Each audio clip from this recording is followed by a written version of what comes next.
l'humanité a construit une machine à remonter le temps à 10 milliards de dollars pour voir l'univers, le James Webb. Mais cette puissance incroyable n'a servi qu'à nous montrer, avec une amère lucidité, à quel point nous en savions peu. Quand Webb a regardé juste derrière un trou noir, à 6 milliards d'années-lumière, nos modèles et nos équations se sont instantanément effondrés, car quelque chose brillait là-bas. Premièrement, il ne devait y avoir aucune lumière derrière l'écran gravitationnel de ce géant, qui pèse des milliards de masses solaires. Deuxièmement, cette lumière brillait de manière stable depuis des milliards d'années, ce qui impliquait une structure permanente. Mais le plus impossible, c'était que nous n'avions pas la moindre équation pour expliquer comment cette structure pouvait exister. Si ce paradoxe cosmique vous brûle aussi le cerveau, abonnez-vous pour nous rejoindre, car ce que vous allez voir pourrait bien ébranler vos croyances les plus fondamentales sur la physique. Nous commençons. Pendant des années, les scientifiques ont cru que les trous noirs étaient les terminus de l'univers. Ils les voyaient comme des prisons gravitationnelles ultimes. Masse, spin et horizon des événements. C'est tout, des objets simples qui effacent la complexité, avalant l'information et ne laissent derrière eux que de la géométrie pure. Mais cette image simpliste reposait toujours sur une hypothèse. Et à 6 milliards d'années-lumière, le télescope James Webb s'est verrouillé sur quelque chose qui allait ébranler cette hypothèse. Car Webb a enregistré un signal provenant d'une région où il ne devait rien y avoir. Derrière un trou noir. Et cela a tout changé. Le premier concept au cœur de cette découverte est la lentille gravitationnelle. Qu'est-ce que ça veut dire? Imaginez que la masse déforme l'espace-temps. Un peu comme le creux créé par une lourde boule de bowling posée sur un trampoline. La lumière, en voyageant dans cet espace déformé, voit sa trajectoire courbée. C'est pourquoi, si un objet massif, comme un amas de galaxies, se place entre la Terre et une galaxie lointaine, la gravité de cet amas agit comme une lentille. Elle dévie, amplifie et parfois même duplique la lumière de la galaxie arrière. Les astronomes utilisent cette technique couramment, mais cette fois, quelque chose n'allait pas. Les données ne correspondaient pas aux attentes. La déformation était trop forte le long d'un arc. Une galaxie d'arrière-plan était dupliquée de manière asymétrique. L'une des images était étirée en un fin croissant, tandis que l'autre était courbée vers l'intérieur. Cela signifiait que la gravité pliait l'espace plus agressivement dans une direction que dans l'autre. Car la masse requise pour créer cette distorsion était bien plus grande et plus dense que n'importe quelle structure visible dans cette région. Cette situation remettait directement en question nos modèles. Mais ce qui était vraiment dérangeant, ce n'était pas la position de cette masse, c'était l'origine du signal. Ce qui nous amène au deuxième concept. L'ombre du trou noir. L'horizon des événements d'un trou noir est le point de non-retour. La frontière d'où même la lumière ne peut s'échapper. C'est pourquoi, quand on regarde un trou noir, on s'attend à ce que toute lumière derrière lui soit bloquée. Cette zone bloquée est appelée l'ombre du trou noir. Ce n'est pas un mur physique. C'est une région de la géométrie où la lumière est soit avalée en sachant, soit si extrêmement déviée qu'elle ne nous atteint jamais. Selon les modèles classiques Nassau, aucun signal net n'aurait dû provenir de derrière cette ombre. Mais Webb a enregistré exactement cela, pas de l'intérieur de l'horizon des événements. Rien ne peut s'échapper de cette frontière, mais une faible lueur infrarouge filtrait. depuis l'intérieur de l'espace-temps déformé, juste derrière ce qui nous apparaissait comme l'ombre du trou noir. La source de cette lueur était estimée se trouver au plus profond du puits de gravité d'un trou noir de plusieurs milliards de masses solaires. L'horizon des événements d'un objet aussi massif couvre une zone plus grande que tout notre système solaire. C'est pourquoi voir quelque chose derrière cette ombre était une situation que nos équations n'avaient pas prévue. Alors, comment est-ce possible? Est-ce que cela détruit la physique? Non. Mais cela la rend plus complexe. C'est ici qu'intervient un troisième concept. L'effet lens tearing, ou entraînement des référentiels. Les schémas de trous noirs dans les manuels scolaires sont souvent des objets simples qui ne tournent pas. Mais, en réalité, la plupart des trous noirs tournent. Et quand un trou noir tourne, il ne tourne pas seulement sur lui-même, il entraîne l'espace-temps avec lui. Imaginez un mixeur tournant dans un sirop épais. Le sirop forme des tourbillons autour du mixeur. Maintenant, remplacez le sirop par l'espace-temps lui-même. Si le trou noir de cet amas tourne rapidement, ce que font la plupart des trous noirs supermassifs, alors la géométrie derrière lui n'est pas une ombre nette. C'est un maelstrom de trajectoires déformées. Les chemins de la lumière sont courbés, retardés et réorientés. Cet effet, connu sous le nom d'entraînement des référentiels, peut créer des chemins par lesquels la lumière peut contourner le trou noir et nous parvenir.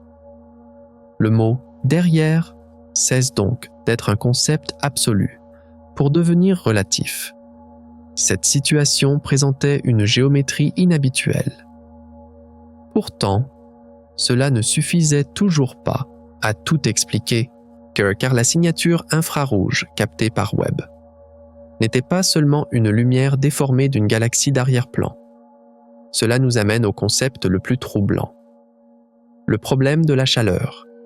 L'analyse spectroscopique, c'est-à-dire la décomposition de la lumière en ses longueurs d'onde, a révélé un profil de température incompatible avec un simple effet de lentille.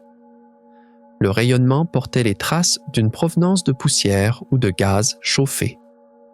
Et ces traces se trouvaient dans une région spatialement corrélée avec le chemin de lumière déformé.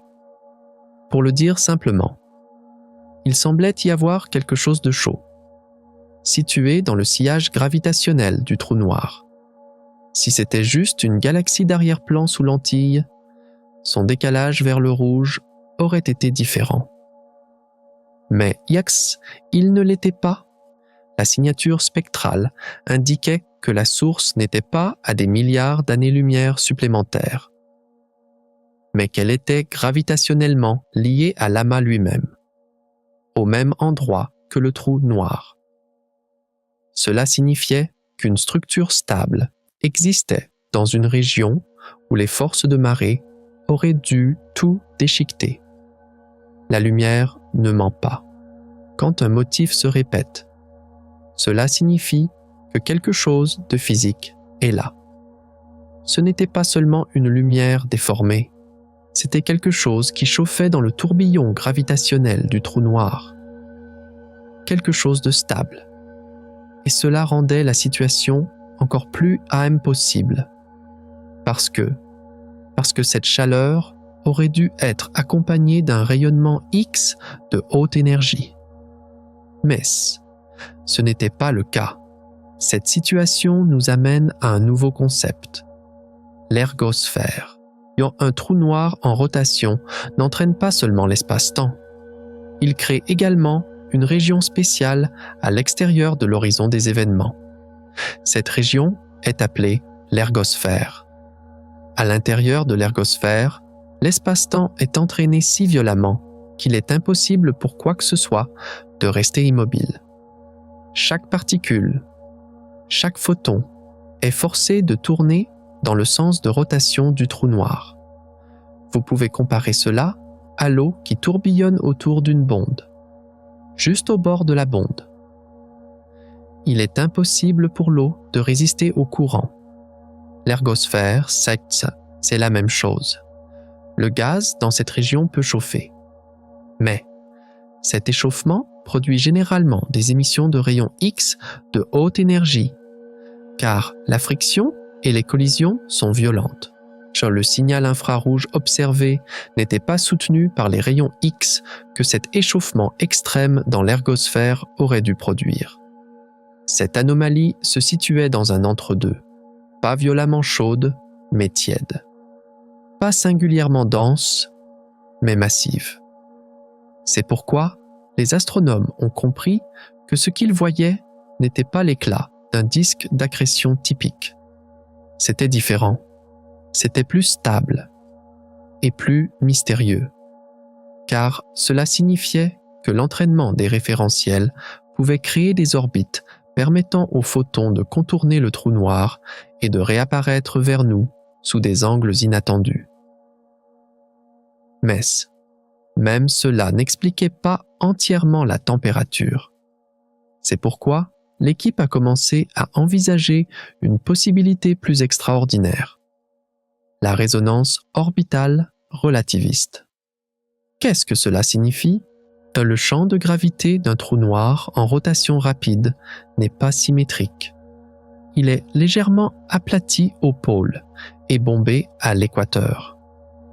Cette asymétrie crée des bandes orbitales spécifiques. Dans ces bandes, la matière peut rester en orbite de manière plus stable que la normale. Vous pouvez imaginer cela comme de petits tourbillons dans le courant d'une rivière, où des objets peuvent se retrouver coincés. Ces zones de résonance sont des espaces extrêmement étroits, à seulement quelques multiples de la taille de l'horizon des événements. Et les modèles suggéraient que le signal infrarouge de Webb provenait précisément d'une telle région. Cela signifie que la matière que nous observons n'est ni un gaz flottant librement, ni un disque d'accrétion. Et cela signifie que la matière se trouve dans une configuration gravitationnellement verrouillée, dictée par la géométrie de spin du trou noir. Pourquoi est-ce si important? Car l'existence de telles orbites stables signifie que de la matière a pu s'y accumuler pendant des millions, voire des milliards d'années. Le fait que ce que nous voyons à 6 milliards d'années-lumière soit alors déjà une structure mature et stable suggère qu'elle s'est formée des milliards d'années auparavant. Ce n'est peut-être pas une coïncidence, mais un fossile. Mais la question de savoir ce qu'est ce fossile nous amène au concept le plus provocateur, les trous noirs primordiaux. Les trous noirs traditionnels se forment par l'effondrement d'étoiles massives à la fin de leur vie. Mais il existe une autre théorie. Selon cette théorie, juste après le Big Bang, dans les fractions de la première seconde de l'univers, des régions extrêmement denses auraient pu se transformer directement en trous noirs. On les appelle les trous noirs primordiaux. Ces trous noirs ne sont pas nés d'étoiles, mais de l'univers lui-même. Si le trou noir supermassif au centre de cet amas a grandi à partir d'une telle graine primordiale, cela pourrait expliquer son spin extrêmement élevé, car des conditions d'effondrement asymétriques peuvent laisser en héritage un moment angulaire nativement élevé.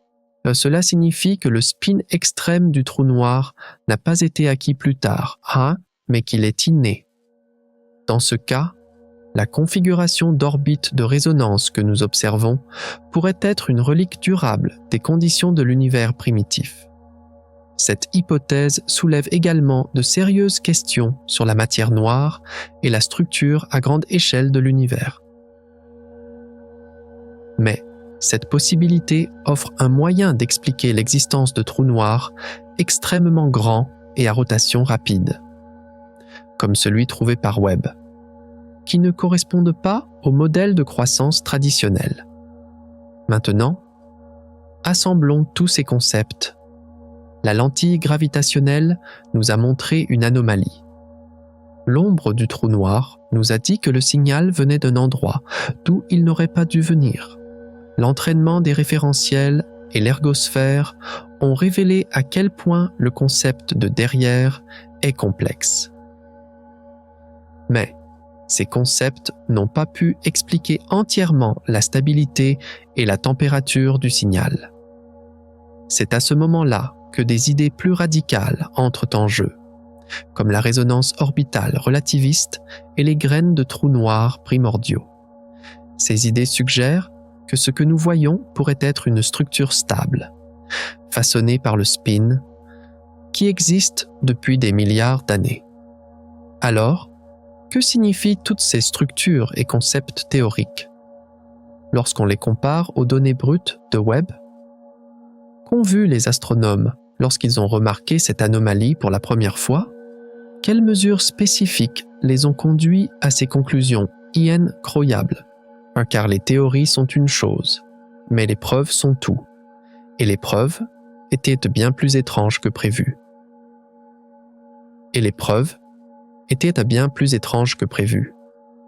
Les débats théoriques étaient terminés. Maintenant, les données brutes parlaient.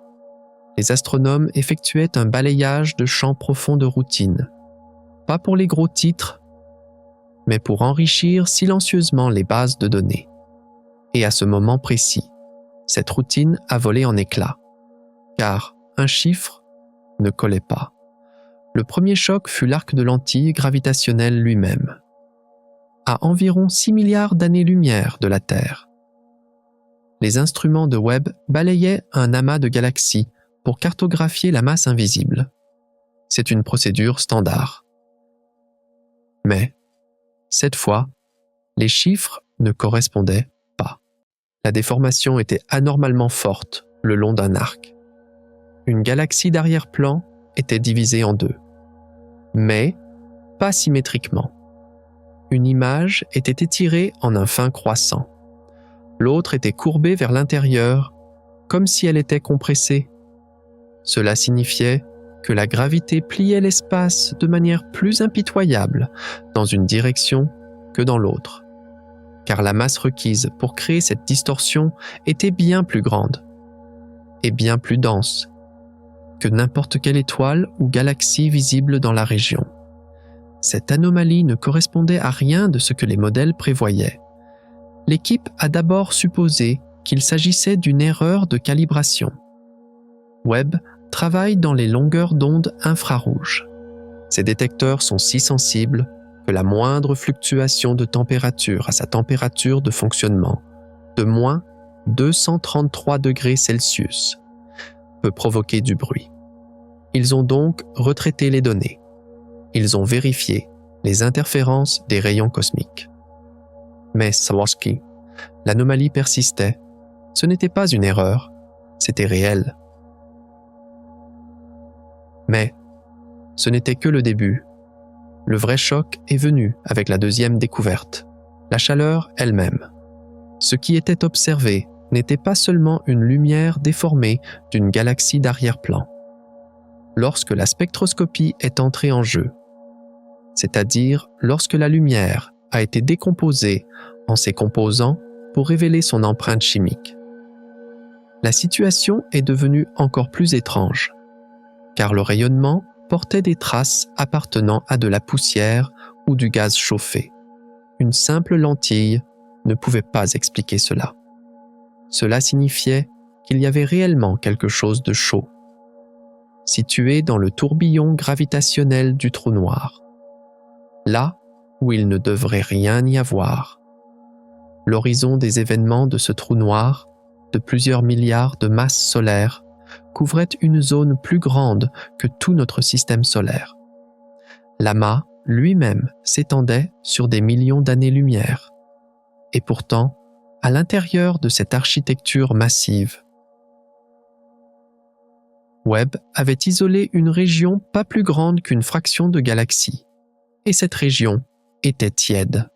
Cette situation, selon les modèles standards, était impossible, car la région de l'ombre derrière un trou noir ne devait pas abriter une structure stable et brillante. C'est pourquoi l'équipe a testé l'explication la plus simple. Peut-être s'agissait-il d'une galaxie d'arrière-plan beaucoup plus lointaine, parfaitement alignée derrière le trou noir. Cela a conduit à la troisième et plus dévastatrice découverte: l'incompatibilité du décalage vers le rouge. Si la lueur appartenait à une galaxie d'arrière-plan lointaine, sa valeur de décalage vers le rouge aurait été significativement différente de celle de la région centrale de l'amas. Car à mesure que l'univers s'étend, la lumière provenant d'objets plus éloignés se décale davantage vers le rouge. Mais le résultat du test fut choquant. Il n'était pas différent. La signature spectrale a prouvé que la source ne se trouvait pas à des milliards d'années-lumière plus loin. La source était gravitationnellement liée à l'amas, dans le même environnement que le trou noir lui-même. Et cela fermait toutes les issues de secours faciles, car cela signifiait que la matière existait dans une région où les forces de marée auraient dû étirer et déchiqueter même une étoile comme un spaghetti. Mais ce signal n'était pas une simple lueur. Ce n'était pas un événement transitoire. Il était stable sur des fenêtres d'observation de plusieurs mois. Et la stabilité signifie la structure. La lumière ne mentait pas. Il y avait quelque chose là, et cette chose ne devait pas être là. Et maintenant vient le vrai choc, la découverte la plus impossible. Lors du deuxième cycle d'observation, avec des temps de pause plus longs, la spectroscopie de Webb a sondé plus profondément. L'équipe a recherché les raies d'émission typiques du gaz chaud près des trous noirs, comme l'hydrogène, l'oxygène, le fer ionisé. La raie de l'hydrogène était là. Mais, à côté d'elle, il y avait autre chose, une raie spectrale inconnue. Cette raie ne correspondait à la raie d'émission d'aucun élément connu dans les conditions de température et de densité attendues. Elle était étroite, nette et stable, et elle était légèrement décalée par rapport à la raie de l'hydrogène. Cela s'était déjà produit dans l'histoire de l'astronomie. L'hélium avait été découvert de cette manière dans le spectre du Soleil avant d'être trouvé sur Terre.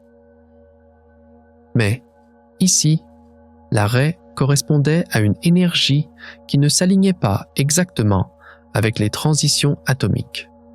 Cela ne laissait que 3 possibilités sur la table: une composition chimique inconnue, un état physique inconnu de la matière, ou un effet gravitationnel inconnu, qui modifiait les énergies des photons au-delà des équations standards du décalage vers le rouge. C'était le moment où les modèles ont fait faillite, car les données disponibles ne correspondaient parfaitement à aucune de nos équations les plus pures. Et cette situation a forcé les scientifiques à remettre en question tout ce qu'ils savaient pour expliquer cette anomalie. Ils devaient d'abord éliminer les suspects les plus évidents, car ces découvertes, si elles étaient confirmées, pourraient fondamentalement ébranler non seulement notre compréhension de cet amas, mais de ce que sont les trous noirs, notre compréhension fondamentale. C'est pourquoi leur première tâche fut d'éliminer systématiquement les suspects les plus évidents. Mais, à chaque explication réfutée, l'anomalie devenait plus pesante, encore plus impossible, car chaque test révélait une nouvelle anomalie. D'abord, ils ont éliminé la possibilité d'un écho de poussière. Parfois, le rayonnement d'un sursaut antérieur chauffe la poussière environnante. Cette poussière émet alors de la lumière infrarouge, bien après l'explosion initiale. Mais les échos de poussière s'estompent avec le temps.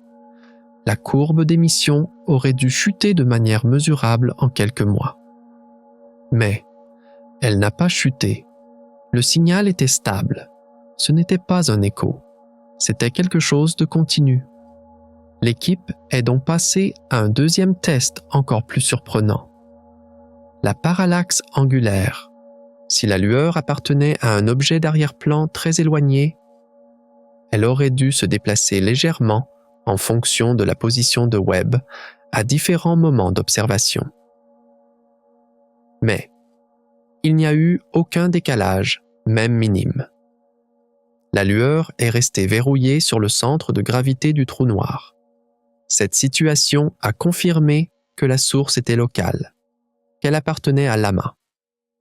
Mais cette certitude a aggravé le problème. Car si la source était locale, comment survivait-elle aux violentes forces de marée du trou noir? Cela semblait impossible.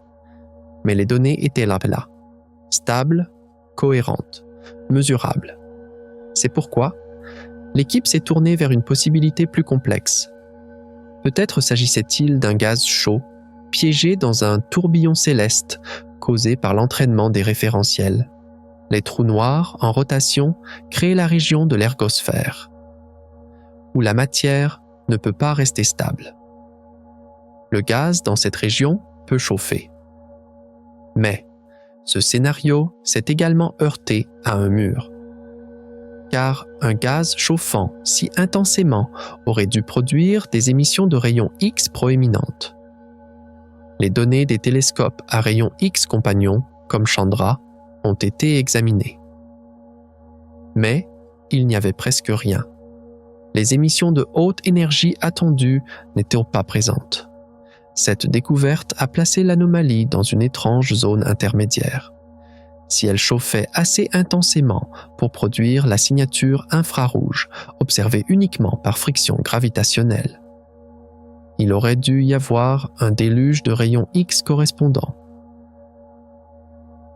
Mais il n'y en avait pas assez.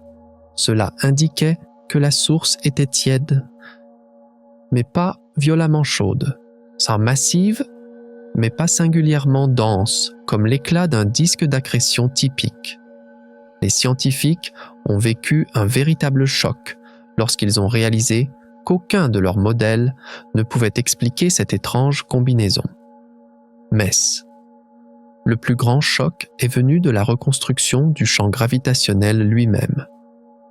Lorsque l'équipe a remodelé le champ de gravité en utilisant les arcs de lentilles, elle a découvert que la courbure derrière le trou noir n'était pas symétrique. La distorsion de l'espace-temps s'étendait encore plus loin le long de l'axe de rotation. Cela impliquait un paramètre de spin extrêmement élevé. Le spin d'un trou noir est mesuré par une valeur entre 0 et 1. 0 représente l'absence de rotation. 1 représente le maximum théorique autorisé par la relativité générale. Et les données suggéraient une valeur de spin proche de cette limite supérieure à 0,9.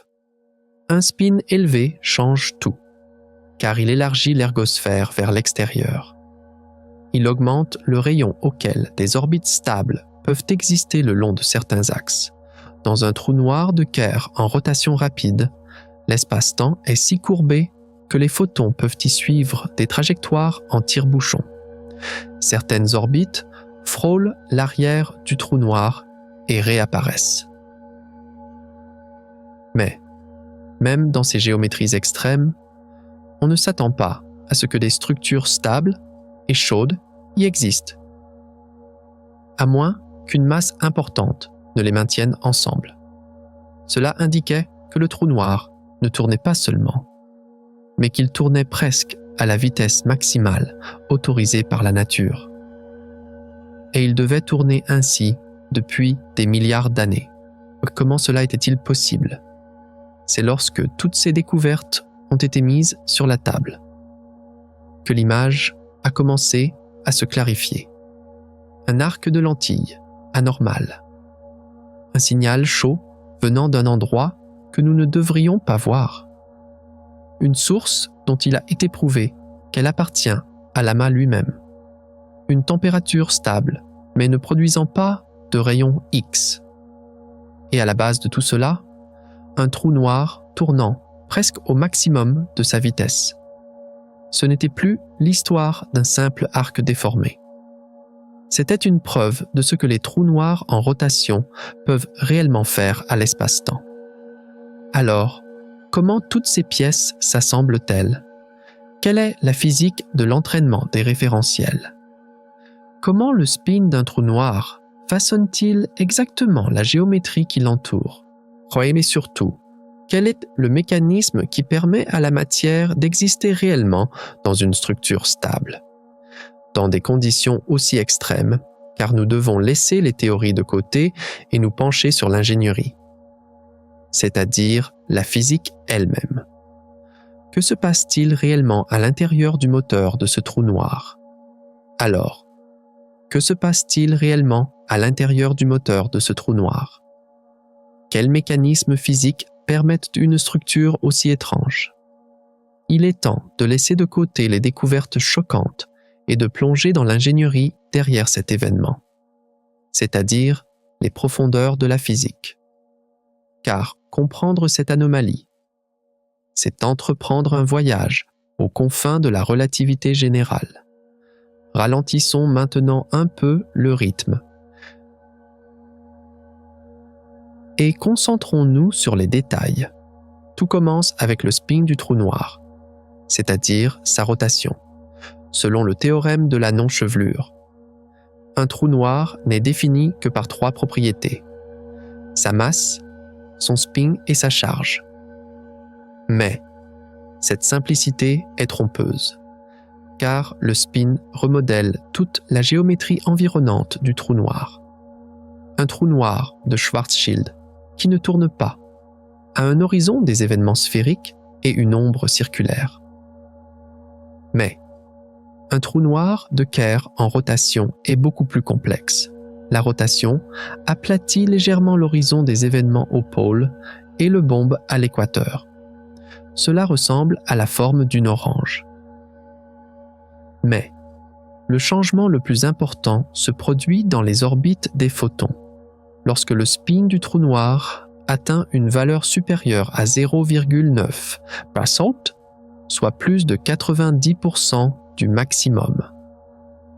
Le rayon de l'orbite circulaire stable la plus interne change radicalement en fonction de la direction de la rotation. Les particules tournant dans le même sens que le trou noir peuvent rester en orbite stable, beaucoup plus près de l'horizon des événements, à environ 1,2 fois sa distance. Mais, pour celles qui tournent en sens inverse, cette limite peut atteindre 9 fois. Cette situation crée des zones gravitationnellement privilégiées où la matière ne peut exister longtemps que dans des bandes étroites spécifiques. Et l'on pense que l'endroit d'où provient le signal de Webb est précisément l'une de ces bandes orbitales étroites et stables. L'existence de cette bande orbitale stable nous amène à un deuxième détail technique, le décalage gravitationnel vers le rouge lui-même. Un photon perd de l'énergie en grimpant hors d'un puits de gravité profond. Cela signifie que sa longueur d'onde s'allonge, c'est-à-dire qu'elle se décale vers le rouge. Cet effet est une réalité que nous prenons en compte chaque jour pour corriger le chronométrage des satellites GPS. Mais, près d'un trou noir supermassif, cet effet atteint des dimensions extrêmes. La spectroscopie de Webb a mesuré le décalage de l'arrêt d'hydrogène dans la région d'où provenait la lueur. Et ce décalage a montré que la source se trouvait dans un potentiel gravitationnel beaucoup plus profond que les nuages de gaz environnants. Les chiffres impliquaient que le matériau émetteur se trouvait plus près de l'horizon des événements que ce que les modèles d'orbite stable permettaient confortablement. À une distance aussi proche, la matière devrait normalement spiraler rapidement vers l'intérieur. Elle formerait un disque d'accrétion lumineux, brillerait et deviendrait instable. Mais ce que Webb a enregistré était tout le contraire. Une luminescence stable, calme et modérément chaude. cette situation ne pouvait pas être expliquée par une simple dynamique orbitale, car cela montrait que la matière était à la fois très profonde dans le puits de gravité et qu'elle parvenait d'une manière ou d'une autre à ne pas y tomber. Cette contradiction a orienté les scientifiques vers l'idée de confinement orbital résonant, c'est-à-dire l'idée que les forces de gravité et les effets d'entraînement des référentiels créent un équilibre qui permettent à la matière de rester dans ces bandes étroites pendant des millions d'années. Cela avait été prédit dans les simulations, mais n'avait jamais été observé aussi clairement auparavant. Alors, que pourrait être cette chose piégée dans cette bande étroite? Cela nous amène au troisième mécanisme, l'hypothèse de l'amas d'objets compacts. Peut-être que ce que nous voyons n'est pas un nuage de gaz diffus, mais quelque chose de plus dense. Peut-être des dizaines, voire des centaines de restes d'étoiles. Des étoiles à neutrons, des naines blanches et des trous noirs plus petits. Tous pourraient être piégés dans cette bande orbitale étroite, façonnée par la rotation du trou noir. Et les interactions gravitationnelles collectives de ces objets compacts peuvent créer une friction et chauffer le gaz résiduel. Cela pourrait expliquer la température modérée observée. De plus, la masse collective de ces objets pourrait également expliquer pourquoi ils restent stables dans un puits de gravité aussi profond. Mais cette hypothèse a aussi ses propres difficultés. La plus grande est la friction dynamique, l'interaction gravitationnelle entre les objets en orbite et la matière environnante fait que les objets compacts spiralent vers l'intérieur avec le temps. Sur des milliards d'années, l'amas aurait dû s'effondrer ou se disperser. Mais les données de Webb montrent que cette structure était déjà mature il y a 6 milliards d'années. Cela signifie que l'amas s'est formé des milliards d'années auparavant et a d'une manière ou d'une autre survécu à la friction dynamique. Peut-être que le gaz dans l'environnement était suffisamment raréfié pour que la friction agisse très lentement. Cela signifie qu'il pourrait survivre beaucoup plus longtemps que ce que les premières estimations prévoyaient. Ces trois mécanismes, les bandes orbitales stables créées par le spin extrême, la profondeur indiquée par le décalage gravitationnel vers le rouge et l'existence possible d'un amas d'objets compacts, lorsqu'ils sont réunis, brossent un tableau cohérent mais aussi radical. Ce tableau montre que les trous noirs peuvent être non seulement destructeurs, mais aussi constructeurs. Et il montre qu'ils peuvent façonner l'espace-temps en des architectures complexes où la matière peut résider longtemps. Mais il manque encore une pièce à ce puzzle, et c'est la raie spectrale non identifiée.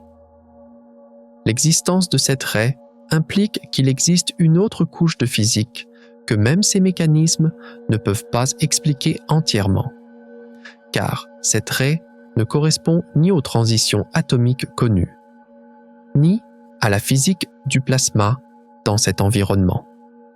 Cette situation nous pousse encore plus loin, aux frontières de la relativité générale et de la mécanique quantique, car certains théoriciens suggèrent que cette raie pourrait être la preuve d'un effet exotique, où l'entraînement extrême des référentiels modifie les énergies des photons au-delà des équations standards. Et cette possibilité porte l'histoire à un tout autre niveau.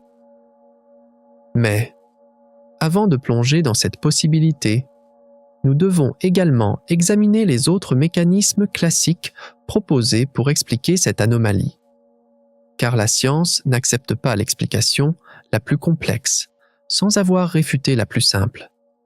Et dans cette histoire, il y a encore quelques idées simples, mais intelligentes à réfuter. Par exemple, et si ce que nous voyons n'est pas un objet se tenant derrière le trou noir, mais un jeu de lumière résonnant dans l'espace-temps? et si les photons eux-mêmes se comportaient comme une machine à remonter le temps. Et c'est pourquoi l'équipe a examiné de près le voyage des photons eux-mêmes. Et si ce que nous voyons n'était pas un objet physique se tenant derrière le trou noir, mais simplement un jeu de lumière résonnant dans l'espace-temps? Cette idée nous amène à un quatrième mécanisme, le retard temporel gravitationnel et les anneaux de photons. La lumière, en passant près d'un objet massif, n'est pas seulement déviée spatialement, elle est également ralentie par rapport à des observateurs éloignés. Cet effet est appelé le retard de Shapiro. Dans des environnements de gravité extrême, ce retard peut être considérable. Maintenant, imaginez un photon émis par le gaz en orbite autour d'un trou noir en rotation. Ce photon se dirige vers nous. Mais sa trajectoire dans l'espace-temps déformé peut être si profondément courbée qu'il peut faire voire dans de rares cas, 2 tours autour du trou noir avant de s'échapper. Chaque orbite ajoute un retard temporel au voyage, et chaque orbite diminue exponentiellement la luminosité du photon. Mais la sensibilité de Webb peut capturer ces images relativistes, normalement trop faibles pour être détectées. C'est similaire à la façon dont 2 miroirs se faisant face dans un couloir créent des réflexions infinies. Chaque reflet est plus faible que le précédent. Mais ils proviennent tous de la même source. Cette hypothèse signifiait que ce qui semblait être derrière pourrait en fait être des images superposées de la matière devant le trou noir, semblant déplacées car déformées et retardées. Pourtant, cette explication a également rencontré un problème, la raie d'émission elle-même. Si le signal était une combinaison de multiples boucles de photons avec des longueurs de trajet et des retards temporels différents, la raie d'émission aurait dû être légèrement floue en raison des différents décalages gravitationnels vers le rouge. Mais elle n'était pas floue. La raie était nette. Cela suggérait l'existence d'une seule région d'émission dominante, plutôt que des échos superposés. C'est pourquoi l'équipe a examiné un 5e mécanisme, une explication plus classique mais tout aussi subtile.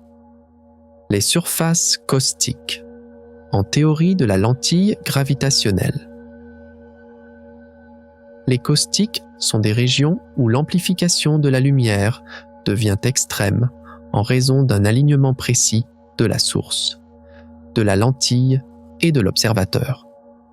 Vous pouvez imaginer cela comme les motifs brillants et mouvants que la lumière du soleil forme au fond d'une piscine.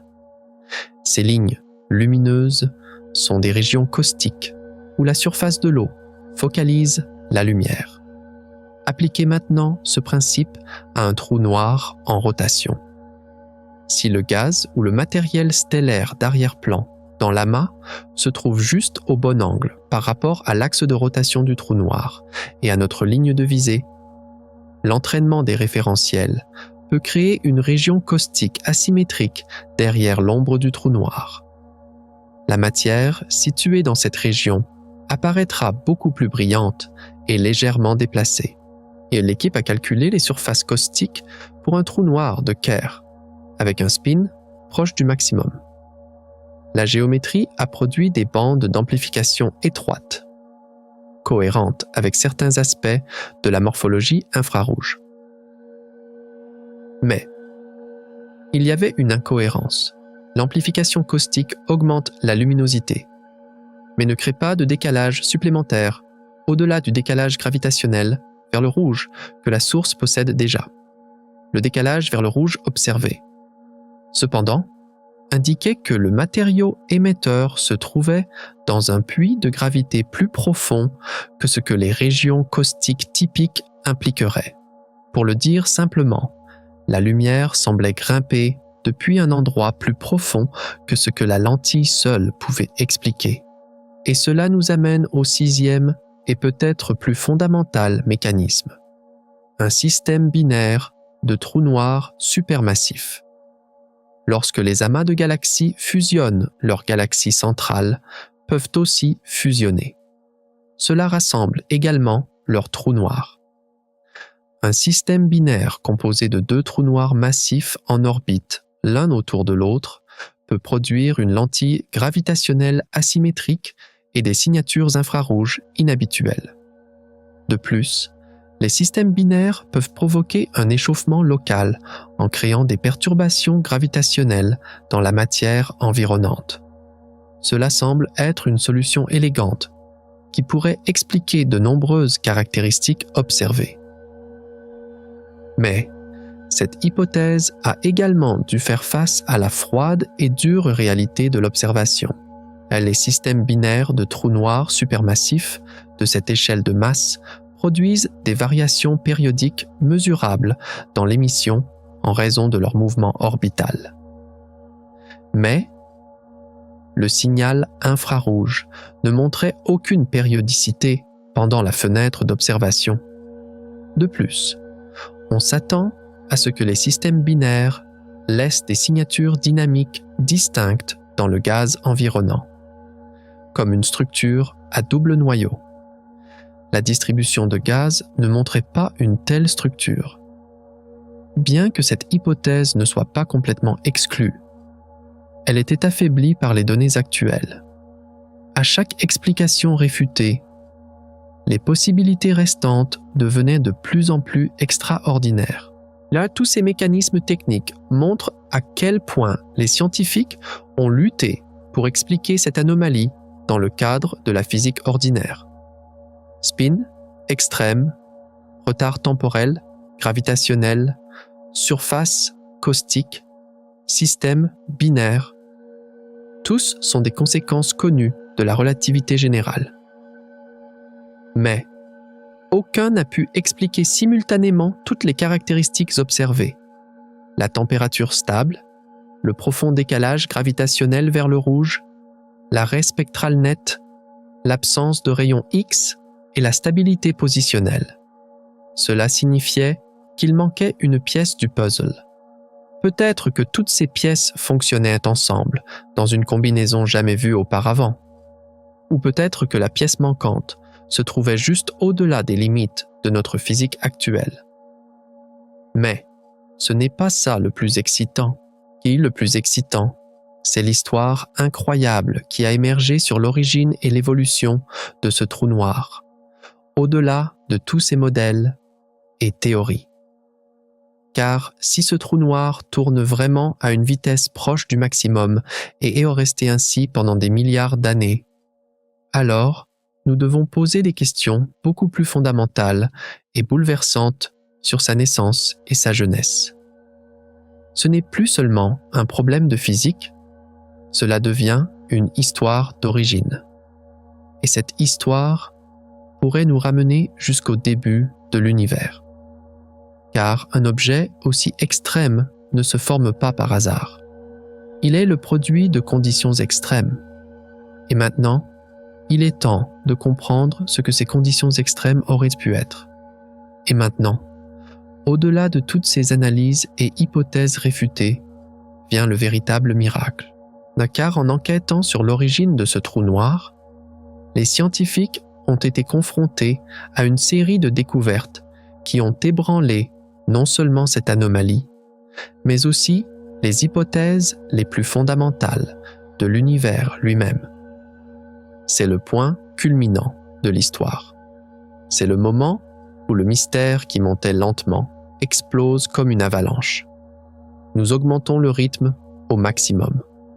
Car maintenant, vous allez assister à l'une des découvertes les plus incroyables de l'histoire, qui repousse les limites non seulement d'un trou noir, mais de tout un modèle cosmologique.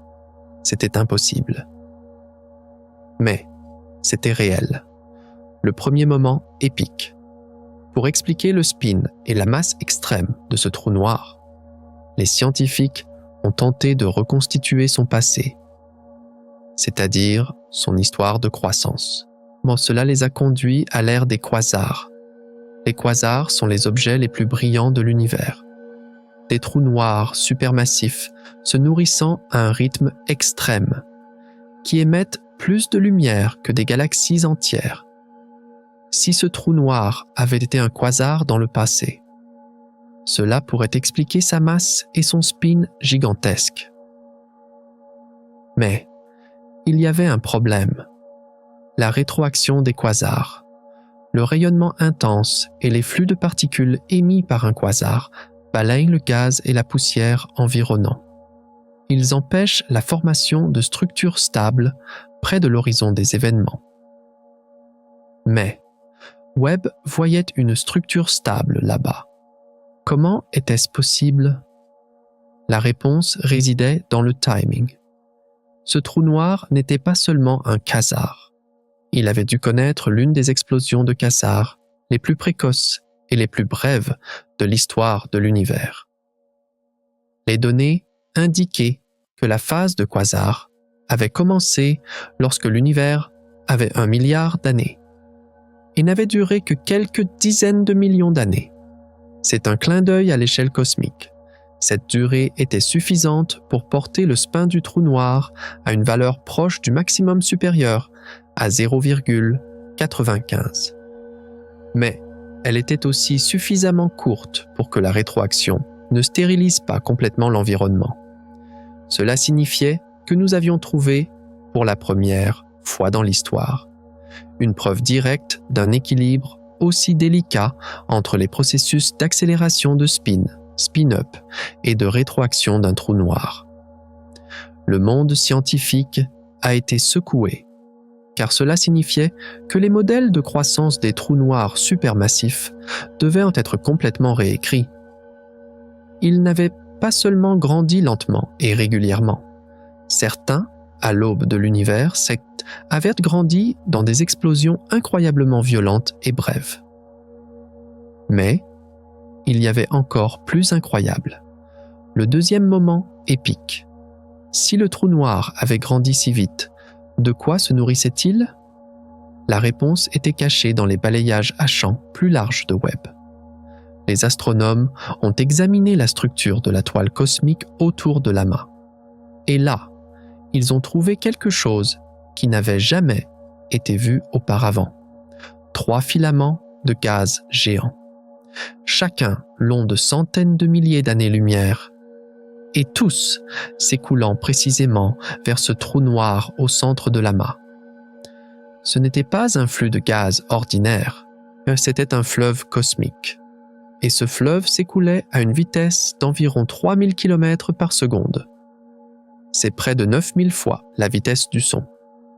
Ces filaments transportaient environ 2000 masses solaires de matière par an vers le trou noir. C'est des dizaines de milliers de fois le taux d'alimentation du trou noir au centre de la Voie lactée. Cette découverte a confirmé les modèles de flux froid. Mais jamais auparavant à une échelle aussi extrême. C'était la première fois que nous observions directement comment un trou noir est alimenté non seulement par le gaz environnant, mais par la structure cosmique à des centaines de milliers d'années-lumière. Cela a fondamentalement ébranlé les théories de la formation des galaxies, car cela montrait que les grandes galaxies et les trous noirs en leur centre sont alimentés par de gigantesques autoroutes cosmiques. Et ces autoroutes les transformaient en monstres gigantesques à une époque incroyablement précoce de l'histoire de l'univers. Signifiait que les modèles de croissance des trous noirs supermassifs devaient en être complètement réécrits. Ils n'avaient pas seulement grandi lentement et régulièrement. Certains, à l'aube de l'univers, avaient grandi dans des explosions incroyablement violentes et brèves. Mais il y avait encore plus incroyable. Le deuxième moment épique. Si le trou noir avait grandi si vite, de quoi se nourrissait-il? La réponse était cachée dans les balayages à champ plus larges de Webb. Les astronomes ont examiné la structure de la toile cosmique autour de l'amas. Et là, ils ont trouvé quelque chose qui n'avait jamais été vu auparavant. 3 filaments de gaz géants, chacun long de centaines de milliers d'années-lumière, et tous s'écoulant précisément vers ce trou noir au centre de l'amas. Ce n'était pas un flux de gaz ordinaire, c'était un fleuve cosmique. Et ce fleuve s'écoulait à une vitesse d'environ 3000 km par seconde. C'est près de 9000 fois la vitesse du son. Ces filaments transportaient environ 2000 masses solaires de matière par an vers le trou noir. C'est des dizaines de milliers de fois le taux d'alimentation du trou noir au centre de la Voie lactée. Cette découverte a confirmé les modèles de flux froid. Mais jamais auparavant à une échelle aussi extrême. C'était la première fois que nous observions directement comment un trou noir est alimenté non seulement par le gaz environnant, mais par la structure cosmique à des centaines de milliers d'années-lumière. Cela a fondamentalement ébranlé les théories de la formation des galaxies, car cela montrait que les grandes galaxies et les trous noirs en leur centre sont alimentés par de gigantesques autoroutes cosmiques. Et ces autoroutes les transformaient en monstres gigantesques à une époque incroyablement précoce de l'histoire de l'univers. Et maintenant, vient le vrai choc, le troisième moment épique. Une alimentation aussi intense aurait dû créer un environnement chaotique et turbulent autour du trou noir. Mais les données de Webb montraient que cette alimentation était étonnamment lisse. Comment cela se peut-il? La réponse résidait dans la géométrie du trou noir lui-même, le spin extrême, par l'entraînement des référentiels, courbait si puissamment l'espace-temps environnant qu'il forçait le gaz entrant dans des orbites spécifiques. Tout comme une tornade aspire l'air en son sein, cela signifiait que le gaz, au lieu de tomber directement dans le trou noir, entrait d'abord dans un entonnoir gravitationnel qui l'alignait et le mettait en orbite. Ce mécanisme d'accrétion lisse expliquait pourquoi le trou noir pouvait croître si efficacement et comment il conservait son spin en même temps, car ce mécanisme conservait le moment angulaire. Le gaz entrant, au lieu de ralentir la rotation du trou noir, l'accélérait encore plus. C'était, pour la première fois dans l'histoire, une preuve montrant comment le spin d'un trou noir est régulé et maintenu par son propre mécanisme d'alimentation. Les scientifiques ont publié des articles consécutifs dans les revues Nature et Science, car c'était un changement de paradigme dans la physique des disques d'accrétion. Nous savions maintenant que les trous noirs les plus extrêmes utilisent leur propre champ de gravité pour se rendre encore plus extrêmes. Mais, attendez, non, car le plus grand, le plus inconcevable, n'est pas encore arrivé. Le quatrième moment épique, l'hypothèse du trou noir primordial. Vous vous souvenez? L'idée que le spin extrême et la croissance précoce de ce trou noir pourraient provenir d'une graine de trou noir primordial, née non pas d'une étoile, mais directement du Big Bang. C'était considéré comme une théorie spéculative jusqu'à maintenant. L'équipe a lancé une simulation pour tester cette idée. Ils ont modélisé les fluctuations de densité dans les premiers instants de l'univers. Et ils ont remarqué quelque chose. Si la théorie de l'inflation est correcte, et que l'univers s'est dilaté de trillions de fois dans une fraction de la première seconde, des pics de densité extrêmes auraient pu se former à certaines échelles pendant cette expansion. Ces pics étaient si denses qu'ils auraient alors pu s'effondrer directement en trous noirs pouvant atteindre 100 millions de masses solaires. Ce n'était pas une graine, c'était un monstre presque entièrement formé. Le résultat de cette simulation correspondait de manière troublante à la masse et au spin du trou noir observé. C'était la preuve indirecte la plus solide à ce jour pour l'hypothèse du trou noir primordial. Si c'est vrai, cela change non seulement l'histoire de ce trou noir, mais aussi notre compréhension des tout premiers instants de l'univers. Cela pourrait être un moyen d'observer directement la physique de l'inflation. Cela pourrait signifier qu'une partie de la matière noire est composée de ces monstres primordiaux.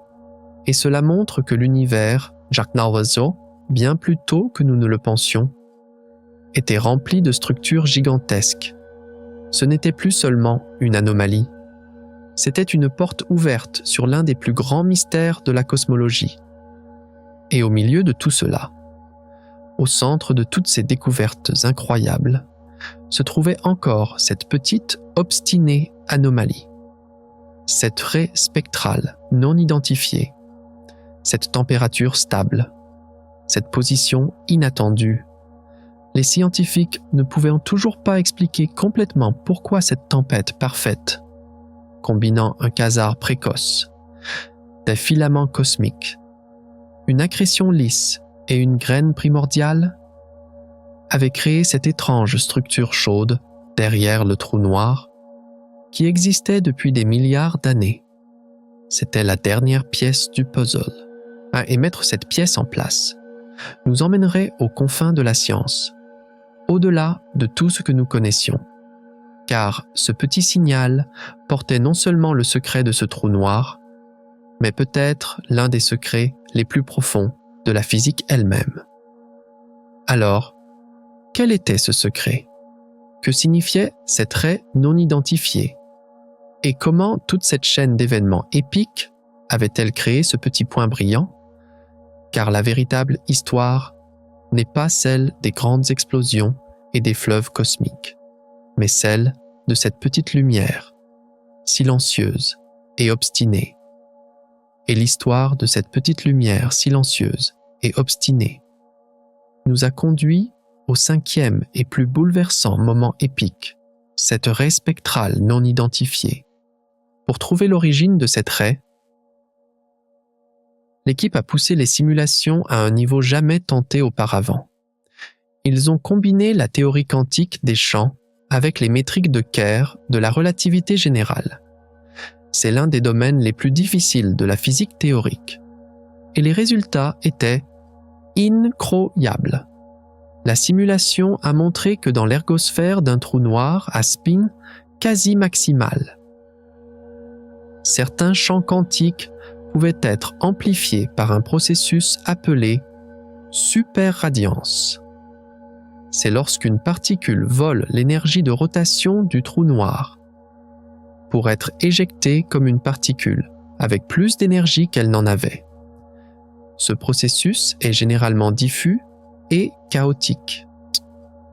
Mais la simulation a révélé que si un amas d'objets compacts est piégé dans cette bande d'orbite résonante de l'ergosphère, le champ de gravité de cet amas peut agir comme un résonateur pour ces fluctuations quantiques. Tout comme une corde de guitare vibre à une fréquence spécifique.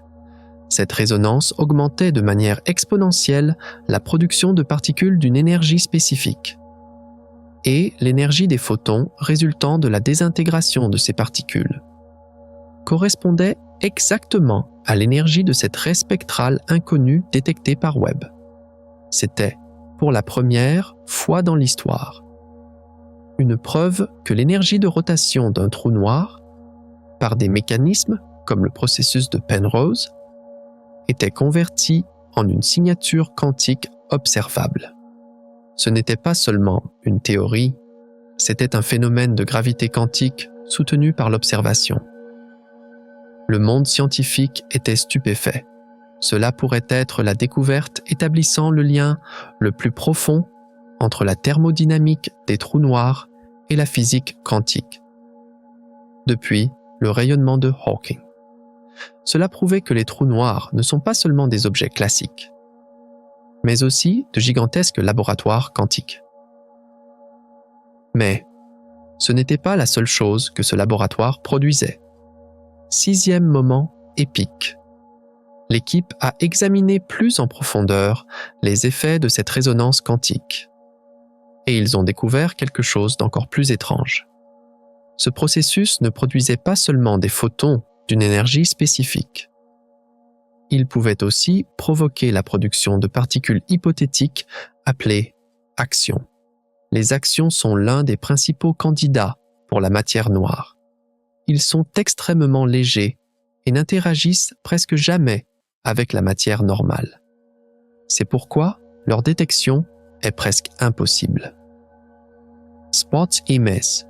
Selon la théorie, en présence de champs magnétiques extrêmement puissants, les actions peuvent se convertir en photons, et l'environnement de ce trou noir était rempli de champs magnétiques de plusieurs quadrillions de Gauss, produits par un disque d'accrétion en rotation. C'est des milliards de fois le champ magnétique de la Terre. La simulation a prédit que les actions produites par la superradiance, en traversant ces champs magnétiques, se transformeraient en photons précisément dans la gamme infrarouge de Webb, de Baird-Hall. Et l'éclat supplémentaire créé par cette conversion expliquait exactement la luminosité et la température excessive du signal infrarouge observé. Cela signifiait que pour la première fois, un composant de la matière noire avait été détecté indirectement autour d'un trou noir. Cela montrait que les actions ne sont pas seulement une théorie, mais qu'ils pourraient réellement exister dans l'univers et laisser leurs traces dans les environnements les plus extrêmes. Cette découverte a eu l'effet d'un tremblement de terre dans la communauté de la physique des particules. Des expériences de plusieurs milliards de dollars dans des laboratoires comme le CERN et Fermilab cherchaient à trouver les actions depuis des années. Et maintenant, un télescope à 6 milliards d'années-lumière venait de capturer l'indice le plus fort de leur existence. Et puis, la chose la plus incroyable s'est produite. Le 7e et dernier moment épique. Toutes ces découvertes ont conduit à une dernière question sur la nature de l'anomalie elle-même. Qu'était cette structure stable? Cet amas d'objets compacts? Ce résonateur quantique? La réponse était cachée dans les couches les plus profondes des données, dans les signaux les plus faibles. L'équipe a combiné toutes les données de multiples fenêtres d'observation et a utilisé une technique appelée Ray Tracing gravitationnel. Cette technique retrace les chemins des photons à travers l'espace-temps pour reconstituer une carte tridimensionnelle de leur source. Et le résultat dépassait les limites de l'imagination. Ce qu'ils virent n'était pas un amas diffus. C'était un anneau presque parfait. Un anneau de centaines de restes d'étoiles, en orbite dans cette bande de résonance étroite, à seulement 1,5 fois la distance de l'horizon des événements. Et la densité de cet anneau diminuait du centre vers l'extérieur, exactement comme les modèles de résonance quantique le prédisaient. Mais le détail le plus choquant était que cet anneau était incliné. Il ne se situait pas exactement dans le plan équatorial du trou noir. Il était incliné d'environ 4 degrés. Cette petite inclinaison expliquait tout. Cette inclinaison provoquait un mouvement de précession constant de l'anneau, dû à l'entraînement des référentiels du trou noir. La période de cette précession durait des millions d'années. Cela expliquait pourquoi l'anneau pouvait rester stable si longtemps, car cette précession annulait les effets de la friction dynamique. Et surtout, cette inclinaison expliquait pourquoi le signal ne provenait que d'une région spécifique derrière le trou noir. Car à une certaine phase de la précession, une partie de l'anneau se trouvait exactement dans cette région géométriquement cachée par rapport à nous.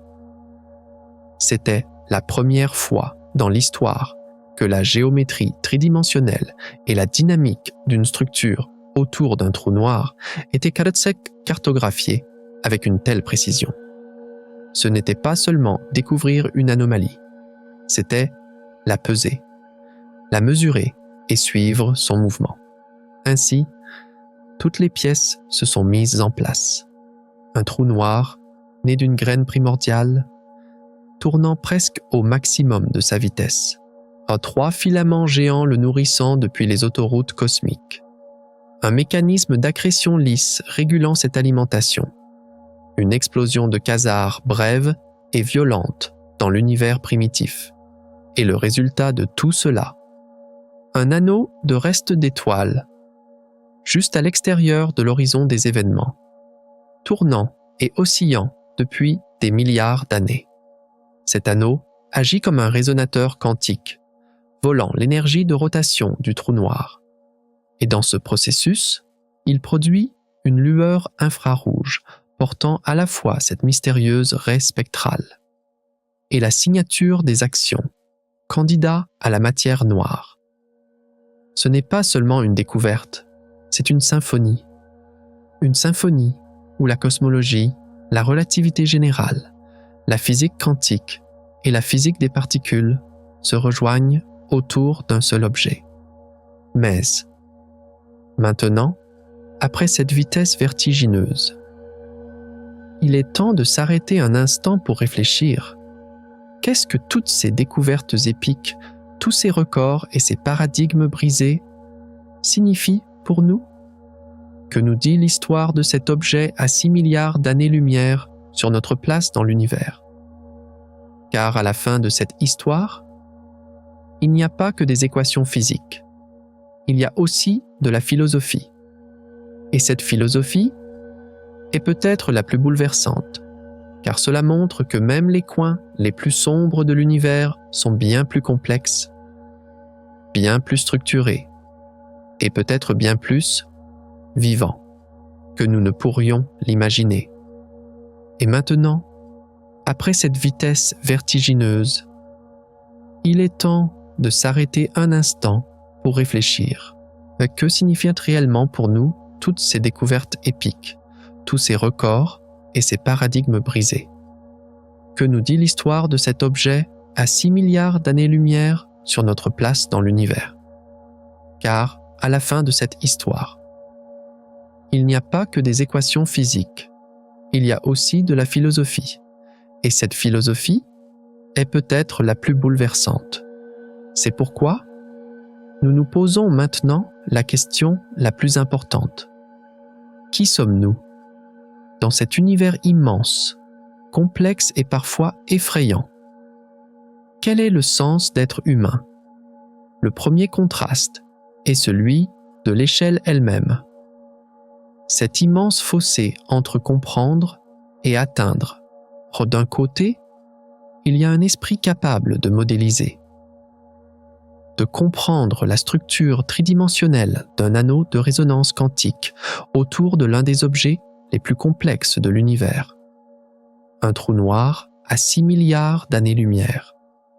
De l'autre, il y a le corps fragile et biologique de 1,7 mètre en moyenne dans lequel cet esprit est logé. Comment pouvons-nous connaître avec une précision aussi incroyable les détails les plus fins d'un lieu où nous ne pourrons physiquement jamais aller, que nous ne pourrons jamais toucher, jamais sentir? C'est là la vérité à la fois tragique et belle de la condition humaine. La vérité tragique est la suivante. Nous n'irons jamais là-bas. Nous ne pourrons pas nous tenir sur cet anneau en orbite autour de ce trou noir, si nous ne verrons pas de nos propres yeux l'étrange lumière créée par cette résonance quantique. Le voyage de 6 milliards d'années-lumière est un obstacle insurmontable pour notre durée de vie de 80 ans. Nous sommes les prisonniers physiques éternels des paysages les plus magnifiques de cet univers, enchaînés à notre petite planète, à notre petit système solaire. Et cela porte une profonde tristesse, comme un enfant regardant son jouet préféré dans une vitrine, sachant qu'il ne l'aura jamais. Mais, voici que vient ce moment du mais, cette magnifique transformation. Oui, nous ne pouvons jamais y aller. Mais nous pouvons comprendre, c'est la plus grande victoire de l'esprit humain. Nous voyageons non pas avec nos muscles, mais avec nos neurones. Mais nous franchissons les distances non pas avec des fusées, mais avec les mathématiques.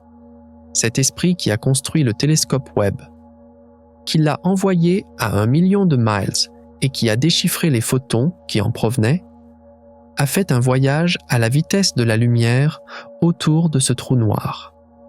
Et c'est une exploration bien plus profonde que l'existence physique. Vous aussi, vous faites partie de ce paradoxe.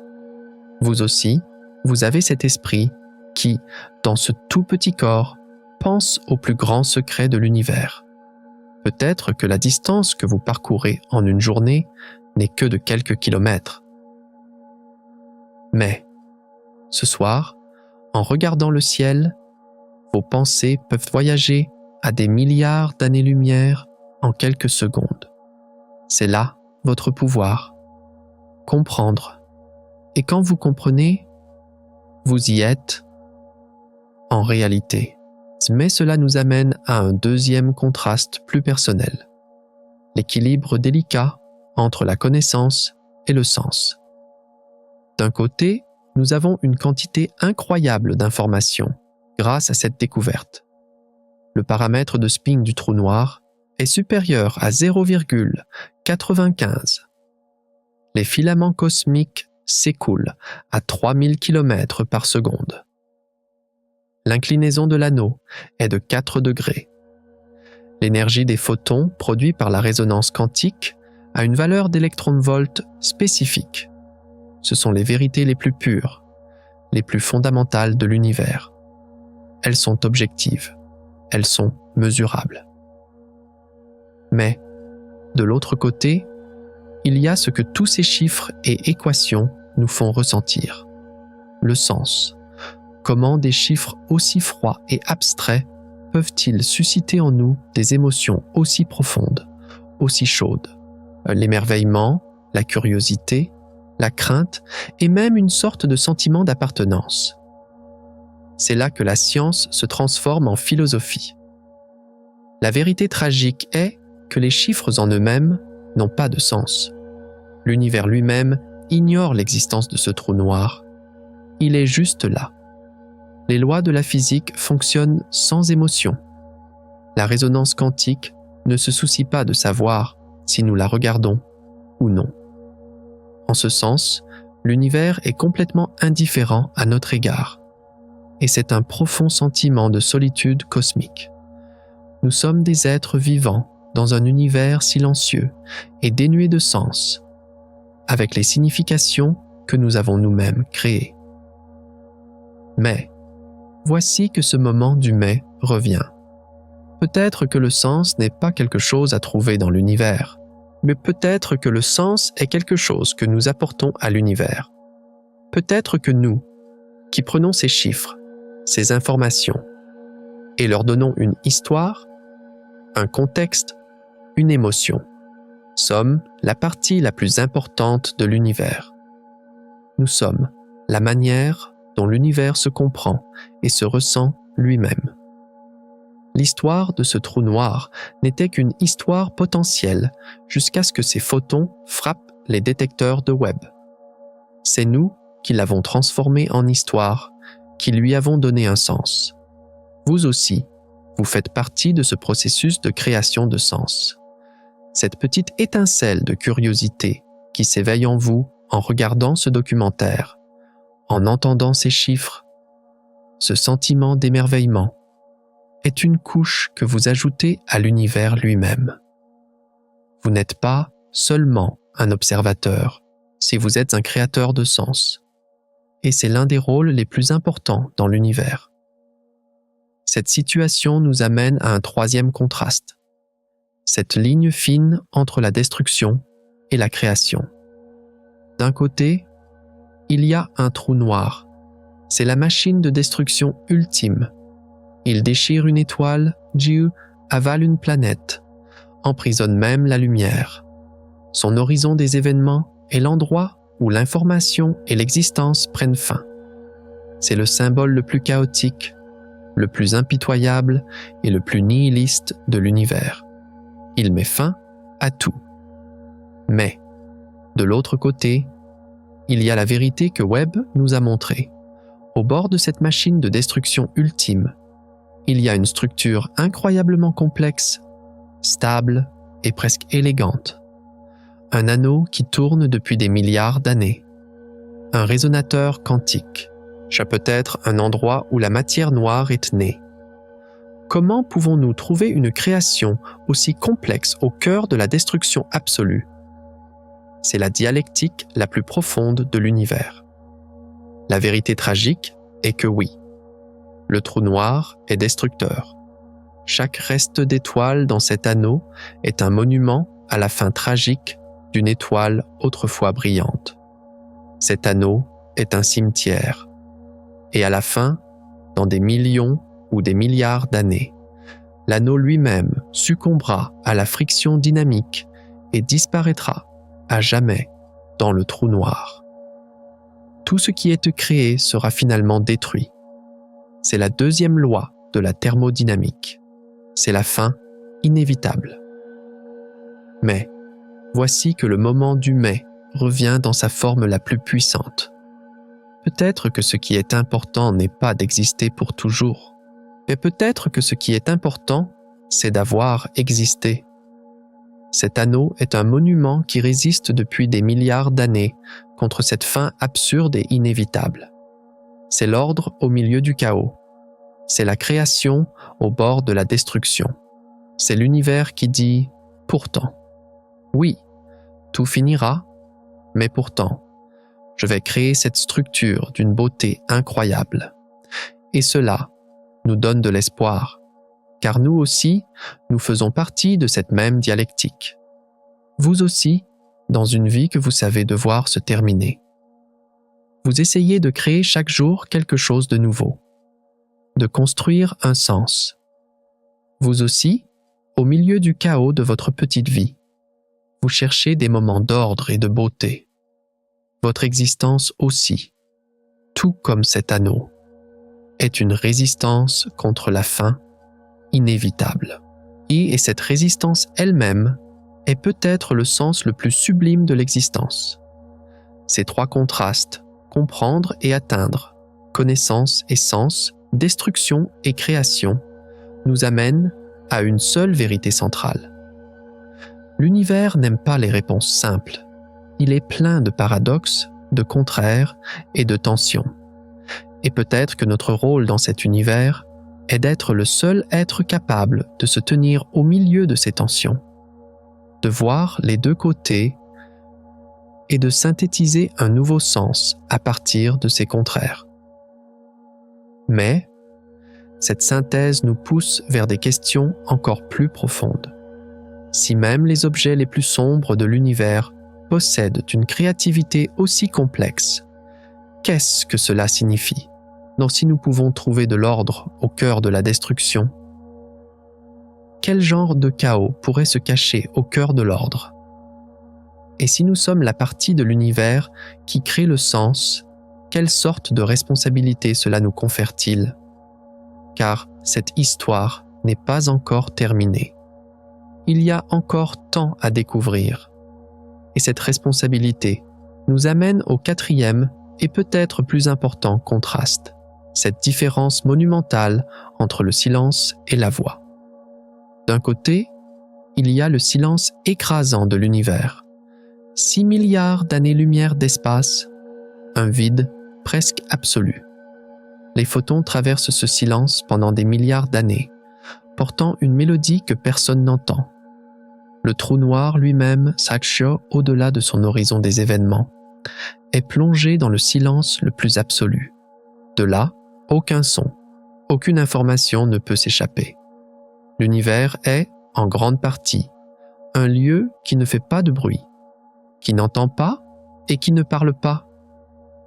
Mais, de l'autre côté, il y a notre voix, la voix de ce documentaire, les mots dans les articles des scientifiques, les débats lors des conférences, les leçons dans les salles de classe. Nous sommes les êtres qui donnent une voix à cet univers silencieux, qui le raconte et l'interprète? Comment une conscience aussi bruyante et chargée de sens peut-elle émerger dans un cosmos aussi silencieux? C'est le plus grand miracle de l'existence. La vérité tragique est que notre voix est presque infiniment petite à l'échelle de l'univers. Nos signaux radio émis depuis la Terre n'ont atteint qu'environ 100 années-lumière. C'est moins d'1 millième de la Voie lactée. Nous sommes comme une petite île criant à elle-même dans un océan immense et silencieux. La majeure partie de l'univers n'aura jamais connaissance de notre existence, de notre voix et de nos histoires. C'est la solitude ultime. Mais, voici que le moment du mais revient sur scène, une fois de plus. Peut-être que l'important n'est pas d'être entendu par tout l'univers. Peut-être que l'important est de s'entendre les uns les autres. Cette voix, ce langage qui transmet cette histoire, les secrets de ce trou noir, d'un esprit à l'autre, est l'une des forces les plus puissantes de l'univers.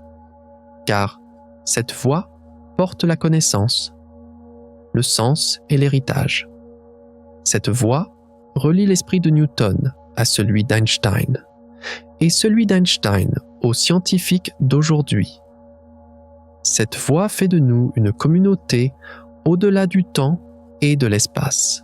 C'est vous aussi. Vous faites partie de cette communauté, en écoutant cette histoire, en la comprenant, et peut-être en la racontant à quelqu'un d'autre. Vous ajoutez votre propre voix contre le silence de l'univers.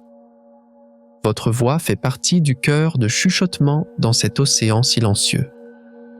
Et quand tous ces chuchotements s'unissent, ils peuvent former une voix plus puissante que l'univers lui-même, car c'est la voix du sens. Cela nous amène au 5e et dernier contraste, ce pont fragile entre le passé et le futur. D'un côté, il y a le passé que Webb nous montre, une structure qui existait il y a 6 milliards d'années. Pendant cette durée immense que la lumière a mis pour nous parvenir. Qui sait comment ce trou noir et son anneau ont changé? Peut-être que cet anneau s'est déjà effondré, et peut-être que le trou noir a subi une autre fusion et que son spin a changé. Nous regardons un instant figé de l'univers, dont nous ne verrons jamais l'état actuel. Mais, de l'autre côté, il y a notre avenir. Ce que nous ferons de cette information, de nouvelles théories, de nouveaux télescopes, là, de nouvelles générations de scientifiques. Comment un souvenir aussi ancien de l'univers peut-il façonner aussi profondément notre avenir? C'est le voyage de la science à travers le temps. La vérité tragique est que nous ne pouvons pas changer le passé. Cet instant d'il y a 6 milliards d'années est figé pour l'éternité. Et nous ne pouvons pas non plus contrôler entièrement l'avenir. Notre vie aussi est limitée. Un jour, notre histoire deviendra aussi un instant figé dans le passé de l'univers. Nous sommes des passagers temporaires, emportés par le fleuve du temps, ne pouvant voir ni son début ni sa fin. Mais, voici que le moment du mais apparaît dans sa forme la plus pleine d'espoir. Peut-être que l'important n'est pas de contrôler le temps. Peut-être que l'important est de construire ce pont qui porte la connaissance que nous avons reçue du passé vers l'avenir. Le télescope Webb est précisément ce pont. C'est une machine à remonter le temps qui collecte la lumière du passé et la transmet aux esprits du futur. Et en construisant ce télescope, nous avons transcendé non seulement l'univers, mais aussi nous-mêmes. En dépassant notre propre durée de vie limitée, nous avons laissé un héritage de connaissances aux générations qui nous suivront. Vous aussi, vous faites partie de ce pont. En apprenant cette histoire, vous n'apprenez pas seulement quelque chose sur le passé. Vous posez également une brique pour la construction de l'avenir. car cette connaissance inspirera les scientifiques de demain. Elle donnera des idées aux ingénieurs de demain pour de nouvelles technologies. Elle posera de nouvelles questions aux philosophes de demain. Vous êtes un élève du passé et un architecte du futur. Et c'est l'une des tâches les plus nobles de l'être humain. Et maintenant, après toutes ces réflexions, nous devons nous poser cette question émotionnelle. Dans un univers si grand, si ancien, si complexe, comment vous sentez-vous? Petit et insignifiant? Ou chanceux et spécial de faire partie d'un miracle? Peut-être vous sentez-vous un peu écrasé si des milliards de galaxies, des trillions d'étoiles et notre toute petite planète. Cela peut peser lourdement sur les épaules d'un être humain. Mais peut-être, au contraire, vous sentez-vous incroyablement puissant parce que vous possédez une conscience capable de comprendre toutes ces structures gigantesques, de leur donner un sens et de raconter leurs histoires. La vérité, c'est que les deux sentiments sont justes. Les deux sont valables, car nous sommes la combinaison des deux. Nous sommes les plus grands paradoxes de l'univers, à la fois aussi insignifiants qu'un grain de poussière, et aussi puissants que des dieux capables de comprendre l'univers. À la fois un éclair d'un instant, et les porteurs d'un héritage de plusieurs milliards d'années, et à la fois seuls et profondément connectés les uns aux autres et à l'univers lui-même. Accepter cette tension, apprendre à vivre avec ses contraires, est peut-être le premier pas pour devenir une espèce adulte. Nous savons maintenant que même les objets les plus sombres de l'univers peuvent abriter une créativité et un ordre incroyable. Nous savons maintenant que même au bord de la destruction, nous pouvons trouver la vie et la structure. Et nous savons maintenant que notre rôle dans cet univers n'est pas seulement d'être un observateur passif, mais d'être un créateur actif de sens. Ce long voyage a commencé avec un seul photon anormal à 6 milliards d'années-lumière, et il nous a amenés aux secrets les plus profonds de l'univers et de nous-mêmes. Nous approchons de la fin de notre voyage, et il était maintenant temps de rassembler toutes les pièces, de tirer les conclusions de cette histoire incroyable et de poser une dernière question tournée vers l'avenir. Car le télescope Webb continue de surveiller ce trou noir, et pendant qu'il observe, notre histoire continuera de se réécrire. Alors, que nous racontera le dernier chapitre de cette histoire réécrite? Dans ce voyage, nous avons vu comment les trous noirs déforment l'espace-temps et leurs secrets les plus profonds. Mais il y a quelque chose que je ne vous ai pas dit. Ils ne déforment pas seulement l'espace, ils déforment aussi le temps et même à rebours. Lors de notre prochain voyage, nous explorerons la physique de la machine à voyager dans le temps, le paradoxe du grand-père, Hubble, et si les trous noirs pourraient être une porte vers le passé.